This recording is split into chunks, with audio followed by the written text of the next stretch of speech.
Welcome back to the rabbit hole. Let's dive right in. Bitcoin is starting the week with a retracement, which, after such a move up over the whole month, is pretty normal. People are taking profits as BTC hits some resistance and preparing for the next month, which usually starts with a potential wick down to form the monthly low. One interesting thing I've noticed is that, in this range, the start of the month has either been the low or the high of the level. So, could it be that BTC is just having a healthy pullback and not breaking significant levels, just preparing for the next move? Yes, that could totally be the case.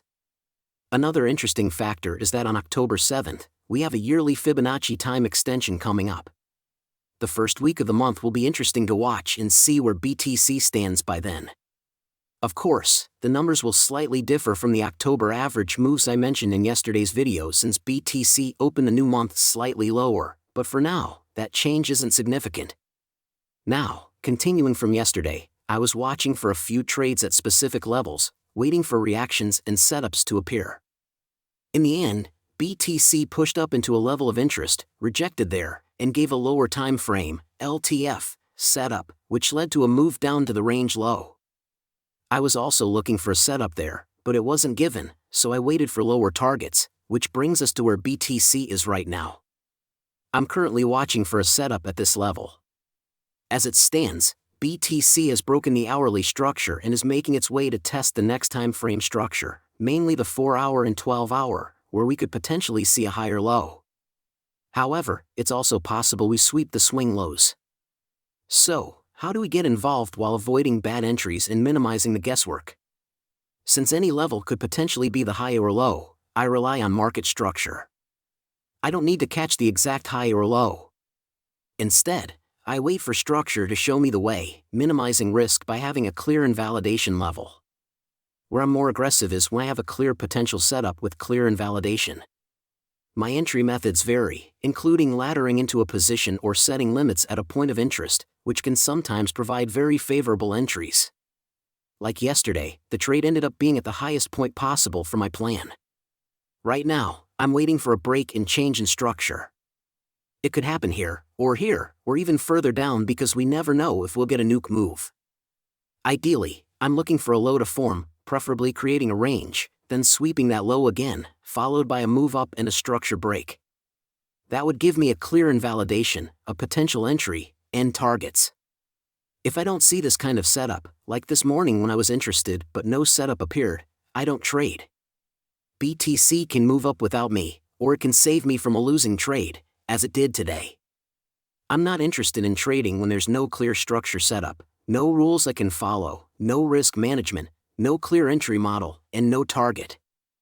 Alternatively, if there's no setup, there's always the chance it could be the low without giving me the entry signs. In that case, I'll wait for a reclaim of the level or invalidation of the bearish scenario. That could mean a structure break to the upside or, as I've learned from Elliott Wave Theory Master, the 0.618 Fibonacci retracement invalidating wave 4, increasing the chance of taking out the high. After invalidation, I'll look for a similar setup once the level is reclaimed. So, what happens if none of this occurs? I simply won't trade. Let's look at today's data. The average gain for today is 3.3%, which would bring BTC to around 67,750. Looking at the chart, this would mean BTC could make new highs. But there are a few things to keep in mind. First, BTC needs to reclaim the resistance level and invalidate the downward move.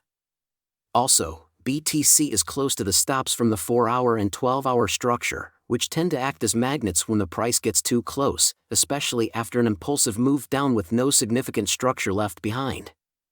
The only way to avoid hitting these levels is to form a range here, build liquidity, invalidate the downside move by breaking structure higher, and get an impulsive move back to the upside. Otherwise, I don't see why these stops wouldn't get swept, after which I'd look for a setup to potentially trade it upward. For today, BTC has already hit the average loss percentage, which is minus 2.23%. This could indicate BTC might start ranging unless this idea is invalidated by an aggressive move higher or lower. It's worth noting that on Mondays, when BTC moves outside the average range, it tends to high-low averages for the day, which is 5.24%.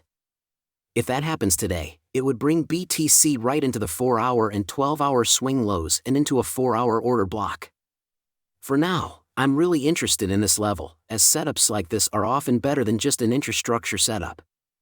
However, if it's a range day without invalidating the downside move, I'll keep this in mind for the next few days. There's always the chance that even when you get a setup, it might not work out. That's why we use risk management, and that's why I avoid unclear situations. I don't need extra problems on top of the ones I already have. No strategy is perfect, and there will be losing trades. I don't need random trades in between to make it more difficult for myself. With that said, please make sure to read the disclaimer below the video and understand that I'm not a financial advisor. Everything I show here is for educational purposes only. Stay safe, have fun, and I'll see you in the next one.